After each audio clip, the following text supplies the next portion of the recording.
Hello. Hi. Welcome. This is the Droid Building 101 panel.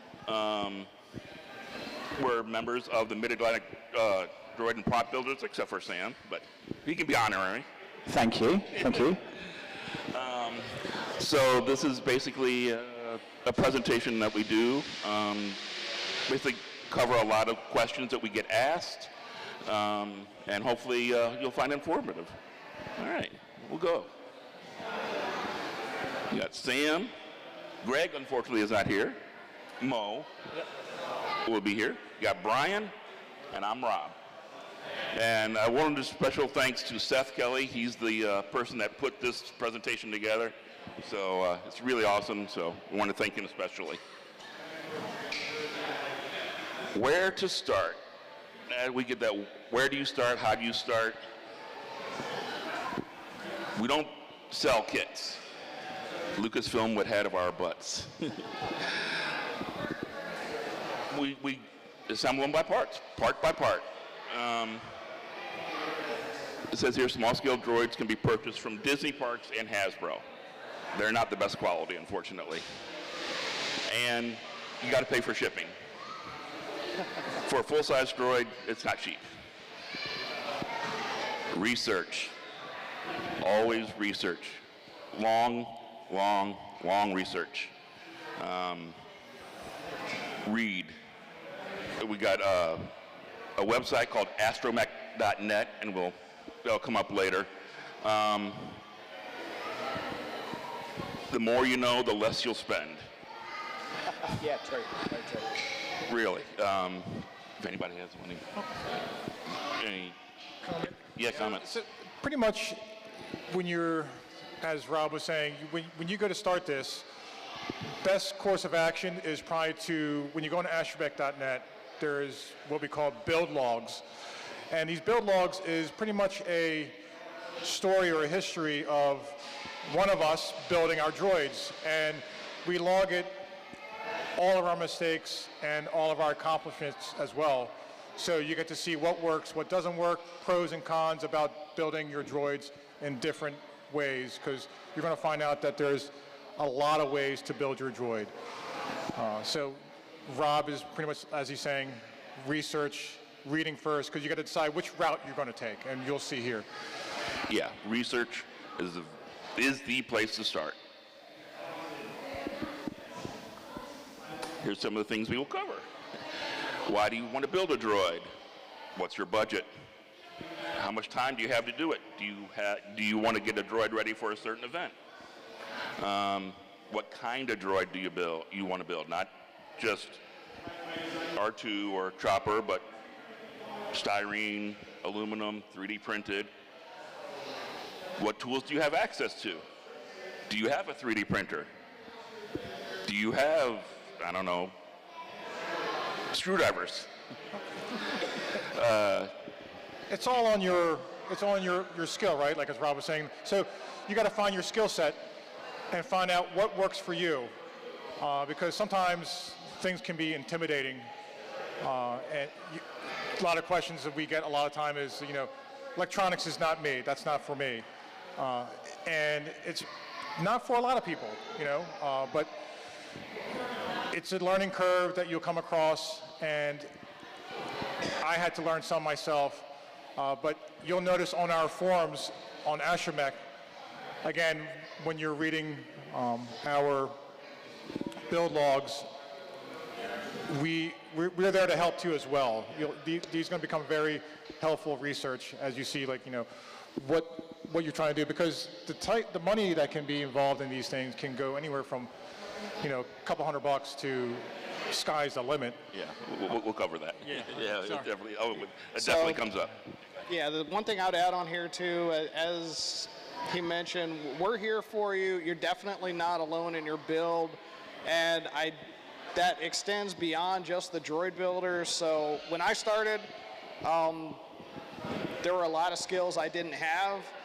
The one thing I did have is a local makerspace in my county. And that makerspace had a lot of tools I didn't have, a lot of people with a lot of knowledge that I didn't have. And it really lowered the barrier to figure out how to go and actually build this thing and learn from other people who have had the experiences, maybe not on a droid, but it's all similar materials. So that's the one other thing I would encourage is that if you don't have all the stuff in your house, go online, go on Google, look up makerspace in your county, see what's available. They are an absolute phenomenal resource with a lot of very talented people that 99% of the time probably are going to be all volunteer. So they're passionate about this, and I'm sure they would love to help create another cool thing. Yep. All right, next. Why do you want to build a droid? Charity functions. You just like a droid. You've always wanted R2. You like going to cons. Or you just hobby. Any and all of these are absolutely perfect. Your next question is, how much do you have to spend? Here are some estimates.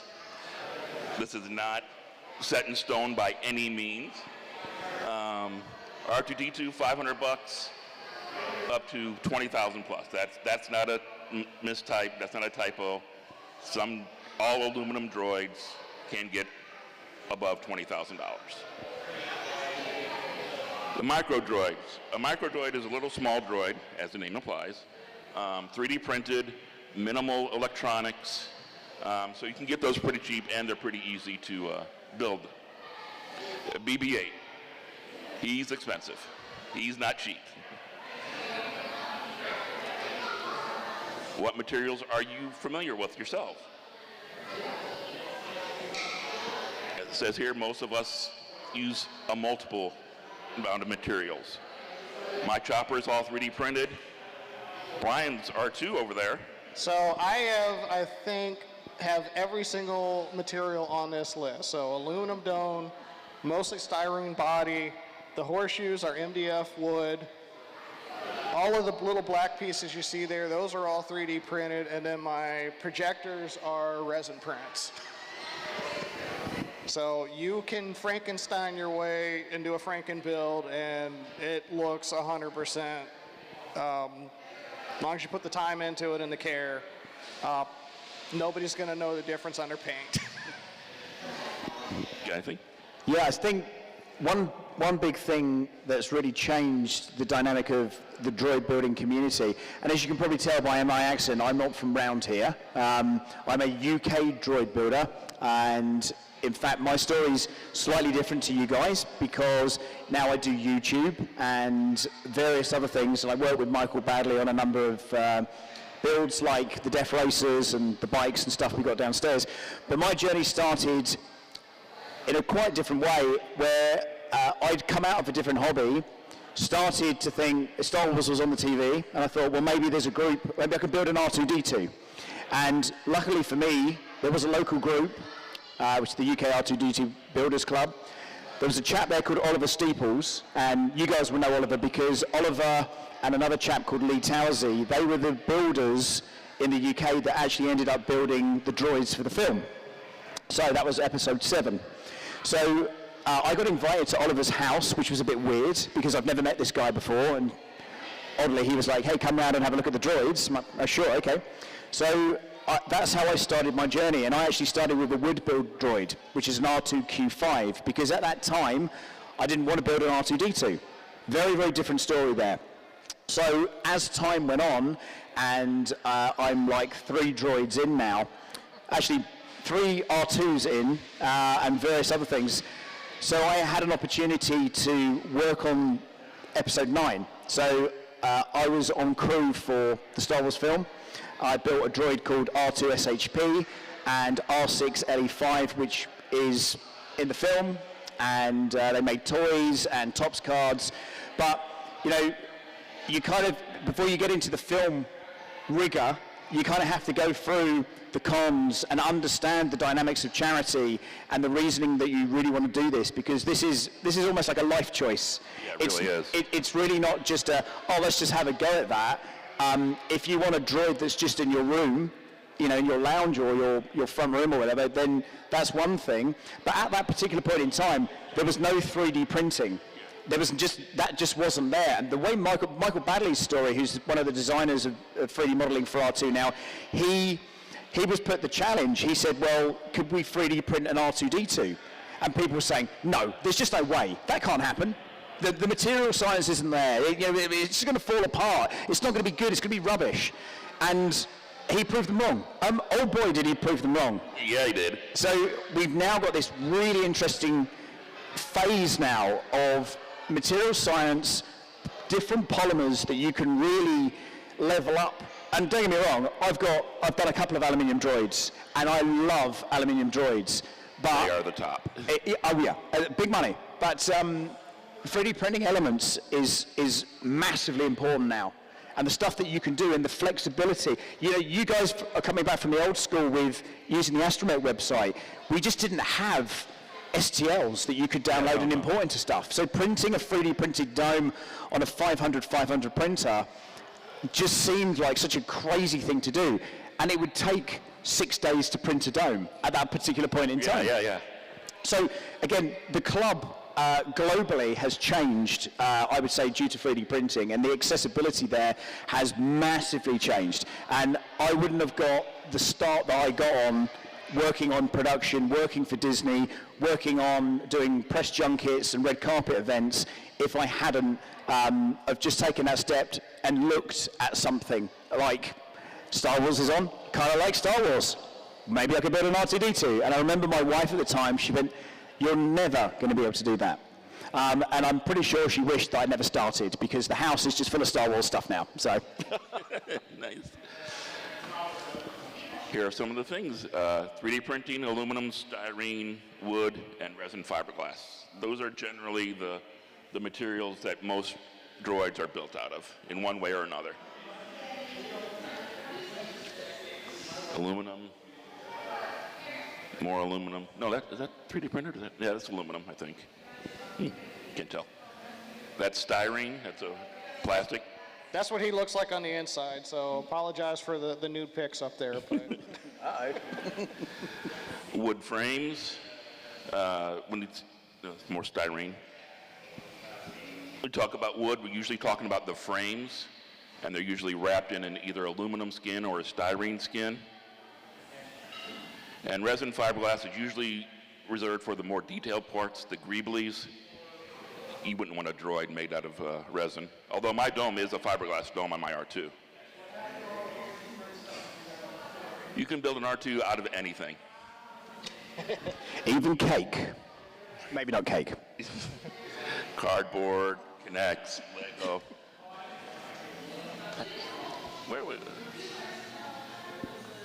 What tools do you have access to? Here's a basic list of tools that you might need.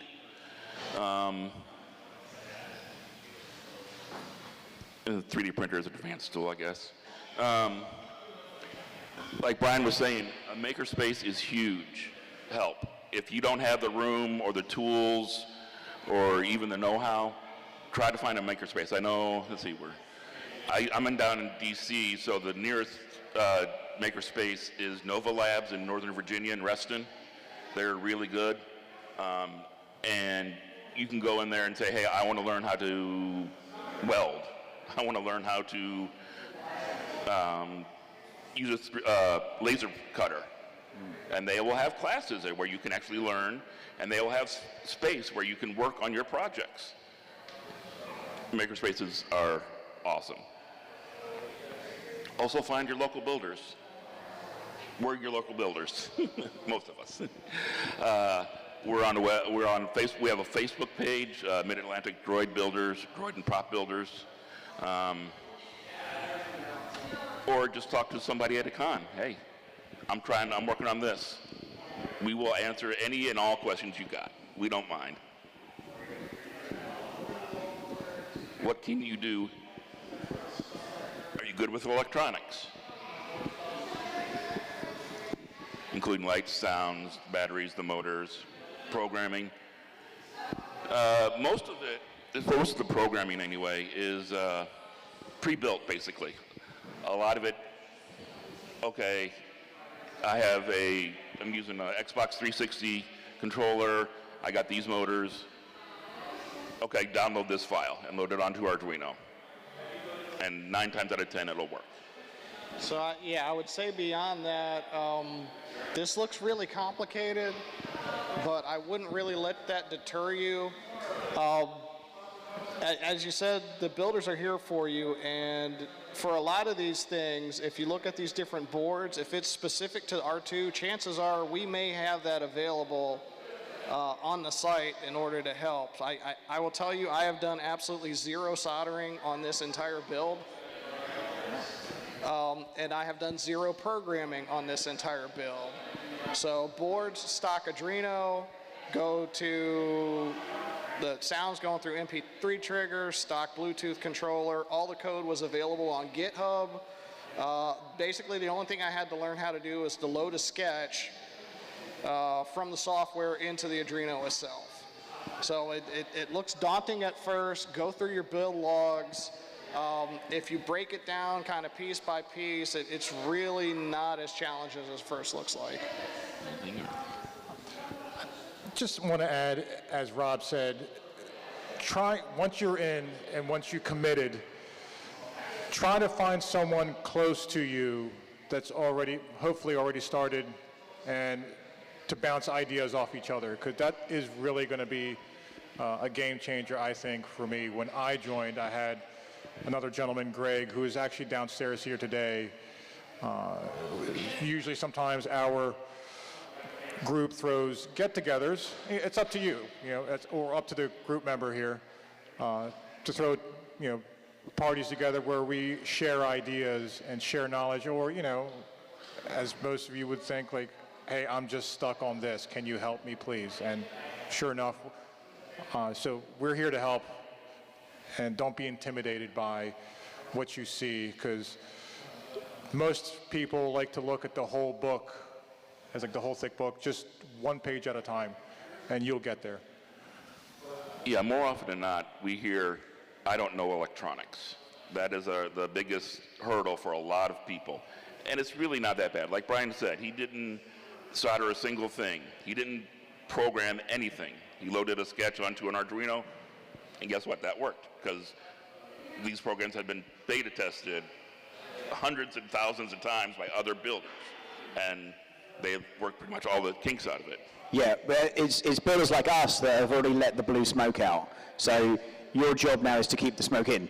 So, but as I say, the kits are, from where we were 7-8 years ago to where they are now, the hard work most certainly has been done. Yes. With what we had to what we've got now. Just phenomenal way of working. It's brilliant. Yeah, absolutely. How are you going to move it? Scooter motors out of a... I've got Razor 100 scooter motors, one in each foot. So do I. Brushless Q85 motors. Talk. How R2s or how a Droid is driven is called a tank drive. It means both wheels move independently like a tank. You want single or a dual drive.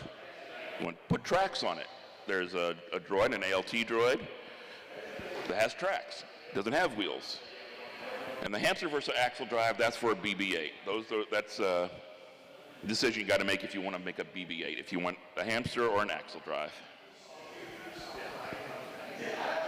How are you going to control it? The Kyber system. That is a system developed by a person named Matt Hobbs and Stefan Balanu. Hope I got his name right. But basically, it's a addition to RC controllers. Basically, it allows you to add so much more buttons, up to, I think now, well, in software, I think there's 64 buttons you can add to a standard remote RC. And that's a picture of it right there. That's got Kyber loaded up on it. Traditional RC controller. We have, Mo's got one now. And just like he was saying, when Rob's talking about assigning, so it would mean actions and sounds that you want your R2 to do. So if I want my R2 to bring out his utility arm with a sound, Kyber makes it pretty easy to do that. As this club progresses, there's a lot of us here, a lot of intelligent folks that are using their skills to make it a whole lot easier for you and I to make this dream of making a droid come true, especially with the user interfaces that they make. Yeah. A hybrid RC, a smartphone, paired up with, like I said, ESP32, and you can control a lot of things with the smartphone. PS3, PS4, Xbox controllers. I got an Xbox 360 controller. Of course, I'm not going to do it. Brian's got a PS2 controller. The great thing about those controllers as well, just like playing a game, you've got combos. So you can press different buttons to do different things. So you hold down a trigger and press A, it will do something that you pre-programmed as well, which is amazing. We also have a custom system called Stealth. And basically, it's probably the size of this. It's got a little joystick on it, and you can hide it behind your back, hide it in your pocket, and no one knows who the operator is. How do you want to paint it? What do you want to do? You don't have to do the standard R2 blue and white. So, yeah, this is a pretty good point, I guess, to hang on. So in a lot of the Star Wars clubs, they're basically saying if you don't see it on screen, we don't accept it. Droid Builders takes a little bit of a different approach. So we feel it's your droid. You put all the money in, you put all the time in, you put all the dedication and passion into building it. Build it how you want it. If you want a neon green and purple droid, knock yourself out. You want black on black, go for it. You want to go with a Rebel Alliance scheme, well, Chopper already stole that, but you can feel free to do that on other droids as well. Absolutely. You'll see themed droids out there, a Batman droid, a Minion droid. Boba Fett. Boba Fett, absolutely. The creative people in this club, and a lot of people get bored with an R2, really. Everybody's got an R2. There used to be a time where you go into one of these big conventions, you got 6 or 7 R2 units, hard to tell yours apart from somebody else's. So a lot of people started getting creative. I'm going to make mine different. And that's absolutely fine. That's absolutely perfect. We love it. Mine is painted with a rattle can. Just plain old Rust-Oleum, The key to that is, though, obviously with all of these, is prep. The prep is the key. You got to get it sanded down smooth. You got to get a good primer on it. And spray paint, regular rattle can spray paint will do you wonders. Yeah, and I'd say if you're nervous about your steadiness with the can, I would say both for like Chopper and mine, matte paint does wonders. Yeah. Hides a lot of flaws, and it spreads really easy. If you're going for a high gloss finish, a little bit more prep time involved, a little bit more dry time, maybe a little bit more frustration if it doesn't lay the way it should. And if there's any mistakes, you can always weather it down anyway. Weathering it. And Mo actually has automotive paint on his. I got lucky. I know a gentleman, a friend of mine in the body shop, so he did me a favor, which turned out beautiful. So that's awesome. Really appreciate it. And we're going to Q&A later, right? No? Yeah. Okay, yeah. No. I was going to ask any questions. Powder coating is a popular, and acrylic paints. I don't know if I did put that on there, but also, you've seen downstairs the plating. The electroplating. Electroplating. Yeah. That. Don't powder coat your PLA printed droid. No. You're not going to be happy with the results. Now, there are a lot of things that you probably won't think of right off that's going to get you. That's the number one thing. How are you going to get your droid to and from? Start with what droid you pick. One of the reasons why I picked Chopper, I can fit him in the back of a hatchback. No problem, standing straight up. R2, I would not be able to do that. So before I had my pickup and I could just put him in the bed, one of the Droid Fest, I was able to fit him in the back of a Nissan Juke. Wow. I had to take the legs off, I had to take the dome off, and I had it sitting in all 3 seats with stuff in the hatch.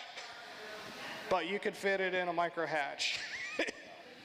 I think some of these may be a little bit extreme. I don't know if I'd rent a van unless I absolutely had to.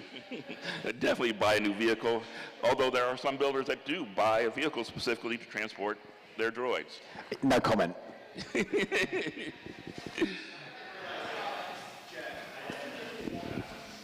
Things will break, absolutely. Every con. Do not think you're going to get out of that con without something going wrong, without something breaking or something that needs to be adjusted. It's going to happen. Whether it's your first con or your 23rd. Yeah, in the UK we have a thing called the faceplant club. That's when your droid goes over and hopefully isn't, okay, yeah, okay. So you get a patch if you achieve that goal. I've done it twice, and I've also done it to Lee Towersey's ALT droids. Oh, God. And I then had to repair that because if you break someone else's droid, You gotta repair it. that's on you. So, yeah, not my finest moment, I have to say. So you'll find most droid builders will bring a toolkit with them. Oh, yeah.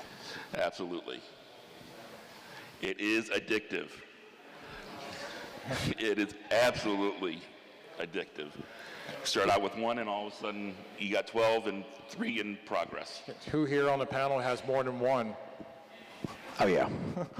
So if you don't want to end up like them, what I would recommend is you also get into the Star Wars cosplay side, and then you'll still only have 1 droid, and then you'll have a stormtrooper and a TIE pilot and a rebel pilot, and the list goes on. But they take up less closet space. I'm not sure that's true because I've got 3 TKs, and yeah. Where can you find help? Ask us. Like I said, we don't have a problem asking any question. There is no stupid question. There's no dumb question. No one starts out knowing how to build a droid. Someone had to teach that person how to build it. They ask questions, you can ask questions. I said, join a local makerspace. You guys are so lucky to have makerspaces. You don't have those there? We don't have them in the UK. Oh, wow. My droids have always been built in my kitchen, much to my wife's dismay. Oh yeah, my R2 was built on my dining room table. Yeah. Let's see. What are you good at? Yeah, what are you good at? What are you good at? Well, I'm a mechanic by trade, so I'm pretty lucky where I do have to look at, wire schematics and do some little bit of electronics and mechanically inclined, so it does come a little bit naturally to me. My downfall, I would say, is the programming part. There's a lot of ideas I want my R2 to do, but I would have to code that and make that come true. So, but again, there is people in the club to help out with that, and it can be done. It can be done. One huge one is online droid communities. We have a specific website, astromech.net, but also Facebook. We have any droid has a Facebook page. Droid builders have a Facebook page for it. There's a Rex droid, Facebook page. There's a R2, obviously. And those are great communities. Yeah, and if you go with the bad delay designs, if you're 3D printing yours, it's, standalone group there. Great community, very helpful. If you got a question, people are more than happy to answer. Very accepting as well. Some groups you can get involved with which are a little bit testing. Tempers flare sometimes, but certainly the droid building community, for whatever reason, seems to just be the cool community to be in. I don't think I've ever been involved with a droid community that's been toxic. It's really awesome. Just don't bring up Jar Jar. All right, get out your camera. And those are some websites you can go to.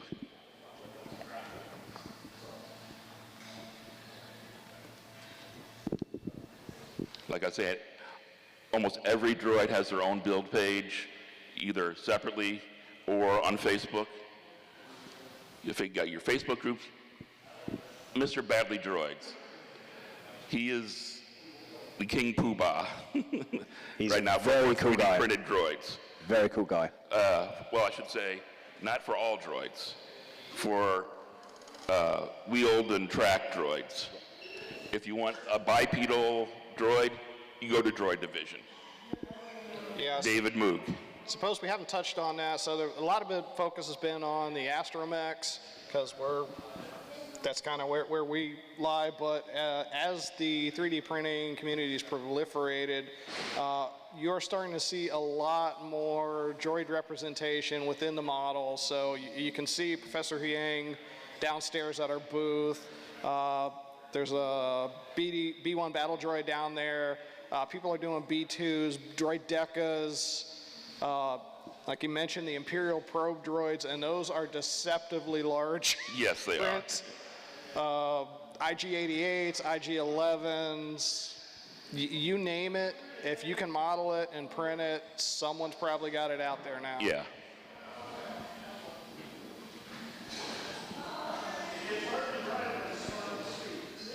Got some pictures here of different events, different.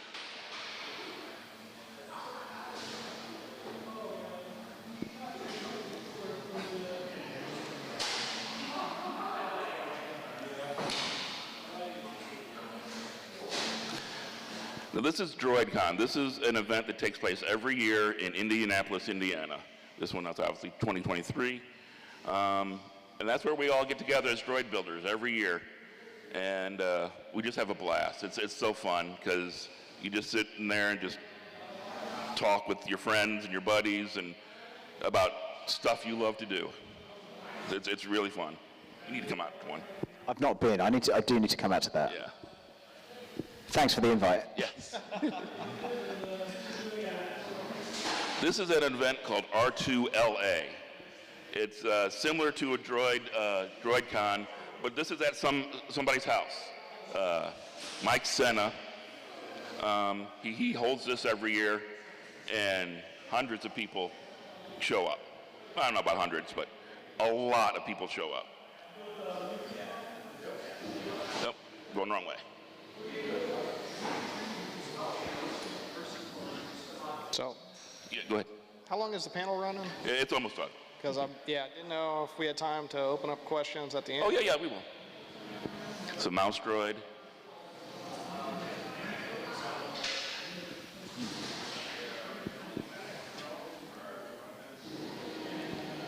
The serving tray that was on a Java sail barge now has also been designed and would fit pretty much any R2 unit. So if you're looking for the excuse why you need to print one, it makes an excellent pint glass holder. Would look awesome in anybody's basement. We were talking about Droid Division earlier. These are not quite all of them, but a lot of the droids that he offers, if you want to build. Now, any questions? Caleb. Can you guys talk a little bit about the different standards that are built together so that you're purchasing parts, make sure that they fit your droid? Yes. So on astromech.net, we have a forum on there where you can go and purchase parts through the club. And one of the nice things about that is we have what's called a Builders Council. And what the Builders Council, their main job is to, one, make sure that you have the parts available that you say that you have. And two, that your part meets a standard. We have two standards right now for R2, CRL and CSL and CSR. and CSR, sorry. Club Standard Legacy and Club Standard Revised or something like that. Club Standard Revised is the more accurate one. And your parts that you offer for sale through Astromech has to meet those standards, so that if you buy a Holo projector, you know it's going to fit in your Droid, in a dome that you bought from someplace else, somebody else. So that is how we make sure that's how we do quality control. If you buy from somewhere else, not necessarily going to fit in your Droid, and you just wasted the money. And one of the other things that the council does is make sure that whoever's selling it is not gouging you. You're not charging $50 for a $2 piece. For one, it's just wrong, and two, Lucasfilm would come down so fast that we're making a profit off of their IP. So you know you're not going to get gouged, and you know it's going to fit. I've got no comments on that. Yeah. Any other questions? No, absolutely not. Wall-E is starting to be really popular. A lot of people are starting to build Wall-E. K9 from Doctor Who is a very popular one. One of my next projects is going to be Vincent from the Black Hole. Yeah. It doesn't even just stop there. As you notice I don't have my shirt on today, but our shirt says Mid-Atlantic Droids and Props. So as we have more of these conventions, Rob and I, our Mid-Atlantic group, have been involved in making props as well. So we made a 17-foot long table from Watto's workshop. So in episode 1, where Anakin's found in Watto's workshop, he has a big, large table that has acrylic on top with lights that shine on there. I wish we had a picture to show you, but we've made this table, and it's pretty wild. Yeah, it's a replica of that table, and we take it to cons, and people love it. So we still try to use our talent too in other ways as well. So droids, prop building, you name it, we try to get involved in anything we can. Certainly for events like Celebration, Star Wars Celebration, you'll find more often than not that sets will be fully recreated. So it's very, very interesting. Yeah. Any other questions? No? All right, if you want, yeah, go ahead. Starting small, what would be a good droid to start out with? Very good question. Starting small, for those who didn't hear it, starting out, what would be a good smaller droid or easier droid, I'm assuming, that you could start out with? A mouse droid? Yeah, I was going to say mouse droid. Seems pretty fun. You know?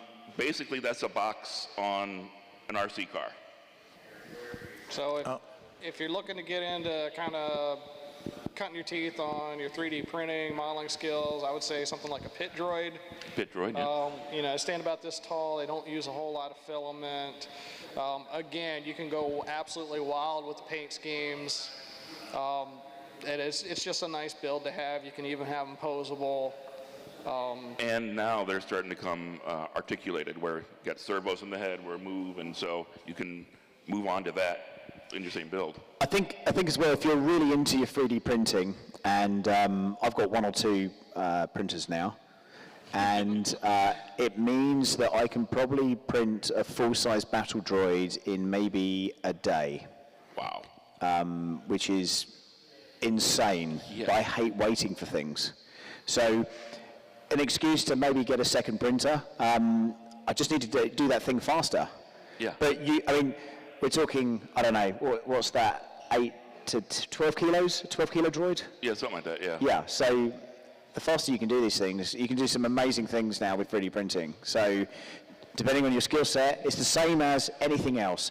When I first started in this, how can I even put it? When I started doing this whole droid building thing, I had no skill sets. The electronics thing frightened me, but I had a crack at it. And in the UK, we have a thing called an MOT, and that's a standard to make sure that your electronics are going to be safe, that your droid isn't just going to go off and crash into children and main people, isn't going to burst into flames. It's different here. But certainly in the UK, there are certain safety elements that we have to kind of put in. You guys don't care. No. But certainly in the UK, from an insurance point of view, we have these things sort of set in state. So, and you know, when we're talking about remote control, when you're working on set, you can only just have RC. You can't have anything that's sort of too flash. So the Xbox controllers, you won't be able to run those in a heavy Wi-Fi area. They just won't work. So. Yeah, last con I was at, Fairfax County Comic-Con, they had set up a bunch of Xboxes and PS controllers for fighting games, and we had nothing but trouble. The guys that had Bluetooth had nothing but trouble having connection problems because of all the interference with the Bluetooth. Yeah, you get full saturation. You'll get it, lots of people in one particular venue with mobile phones, you won't be able to use your phone. It's the same kind of thing. Yeah. All right, any more questions? Yeah. More of an observation. Yeah. I mean, you guys made a comment. You start with one, and then you've got Yes. Somehow. I don't know how it happens. 3D printing. Absolutely. Absolutely. It's very analogous. But nice presentation. Yeah, thank you very much. All right, we are downstairs all weekend. If you have any more questions or want to talk to us privately for some reason, I don't know, feel free to come up to us. Thank you. Thank you. Thank you.